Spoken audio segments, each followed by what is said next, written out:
These images have been sketched into the minds of millions across the world. The horrible attacks on New York and Washington on September 11, 2001, ushered in a new era, the era of terrorism. The attacks led to the US war on terror and the most asked question of the last decade: where is Osama bin Laden?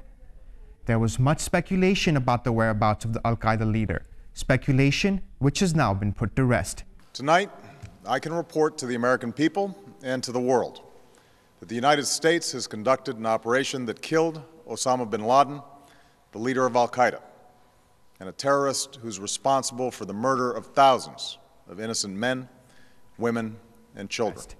In a televised address, US President Barack Obama announced that Osama bin Laden was killed following a nighttime raid conducted by Americans in Abbottabad, Pakistan, and his body was taken into custody.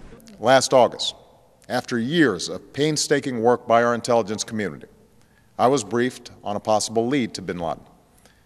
It was far from certain, and it took many months to run this thread to ground. I met repeatedly with my national security team as we developed more information about the possibility that we had located bin Laden hiding within a compound deep inside Pakistan. And finally, last week, I determined that we had enough intelligence to take action and authorized an operation to get Osama bin Laden and bring him to justice. Today, at my direction, the United States launched a targeted operation against that compound in Abbottabad, Pakistan. A small team of Americans carried out the operation with extraordinary courage and capability. No Americans were harmed. They took care to avoid civilian casualties. After a firefight, they killed Osama bin Laden and took custody of his body. Following the announcement, celebrations erupted throughout the US as thousands of people poured into the streets outside the White House and in New York City, waving US flags and cheering to celebrate the Al-Qaeda leader's death. The US president said that he had called President Zardari, and both leaders agreed that this was a good and historic day for both nations. Indeed, bin Laden had declared war against Pakistan as well and ordered attacks against the Pakistani people. Tonight, I called President Zardari, and my team has also spoken with their Pakistani counterparts. They agree that this is a good and historic day for both of our nations. And going forward, it is essential that Pakistan continue to join us in the fight against Al-Qaeda and its affiliates. The US president made no mention of Pakistan's forces being part of the operation, which was also verified by Islamabad. A statement issued by the Pakistani Foreign Office said that the operation was conducted by US forces in accordance with declared US policy. Prime Minister Yusuf Raza Gilani said that the killing of Osama bin Laden was a great victory and that Pakistan would not allow its soil to be used by terrorists, a sentiment which was shared by Pakistani citizens. Suspect तो था कि जी कहाँ है, यहाँ कहीं तो नहीं है, और उसकी वजह से बड़े एम्बार्गोज लगे हुए थे, वो सब हट जाने चाहिए। पाकिस्तान के लिए तो ये अच्छा है एक तरीक़े से, इसलिए कि उनकी वजह से पाकिस्तान पे हमला अमेरिका ने किया।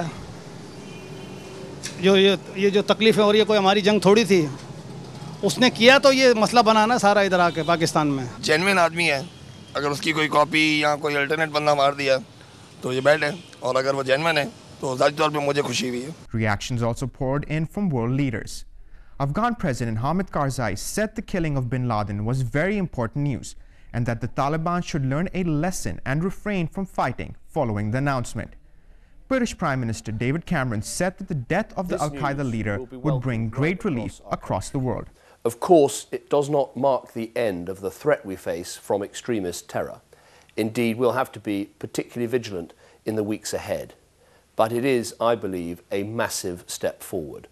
Osama bin Laden was responsible for the death of thousands of innocent men, women and children right across the world, people of every race and religion. He was also responsible for ordering the death of many, many British citizens, both here and in other parts of the world. I would like to congratulate the US forces who carried out this brave action. I'd like to thank President Obama for ordering this action. And I think it's a moment when, too, we should thank all of those who work day and night, often with no recognition, to keep us safe from the threat of terror.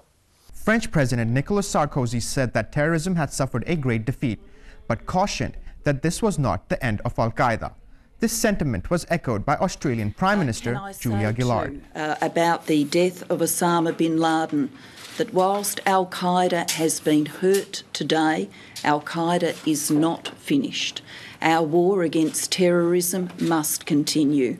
We continue to be engaged in Afghanistan so that that country does not again become a haven for terrorists. That work will need to continue. That work has already cost Australian lives, but that work is vital and we will continue the mission in Afghanistan.